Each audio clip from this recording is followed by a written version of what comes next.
Жұлдыз жорамал. Армысыз тыңдарман, назарларыңызға бүгін 15 шілдеге арналған жұлдыз жорамалын ұсынамыз. Тоқтылар, жинақы болып жұмысты алға қоймасаңыздар, қаржылық мәселелерден құтыла алмайсыздар. Торпақтар, басыңыз бос болса, еш нәрсені сылтауратпай отбасын құратын уақыт жетті, дейді жұлдыздар. Егіздер, құжаттармен жұмыс жасағанда аса мұқият болыңыздар, қателесіп қалу қауіптеріңіз жоғары.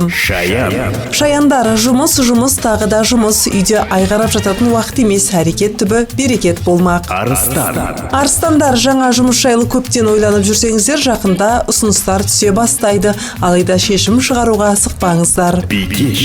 Бикештер, көптен күткен жауап келіп, көңілдеріңіз көтеріледі, барлық қорқыныштар артта қалады.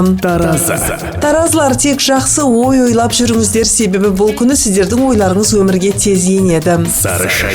Саршаяндар, ешкімнен қарыз сұрамаңыздар және ешкімге қарыз бермеңіздер, барлық қаржылық мәселелеріңіз оңай шешіледі.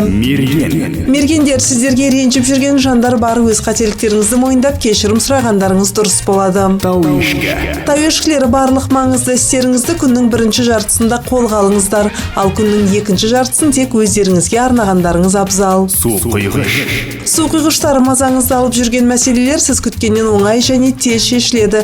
Жаңа жұмыс орнына ауысу жайлы ойламағандарыңыз дұрыс. Балықтар, бұл күні қанша ашу қысып тұрса да, ешкіммен ұрыспаңыздар, бірақ өз пікірлеріңізден де тайынбаңыздар. Сабырмен барлық мәселені шешуге болады. 15 шілдеге арналған жұлдыз жорамалы осындай. Жұлдыздарыңыз жарық болсын. Жұлдыз жорамал.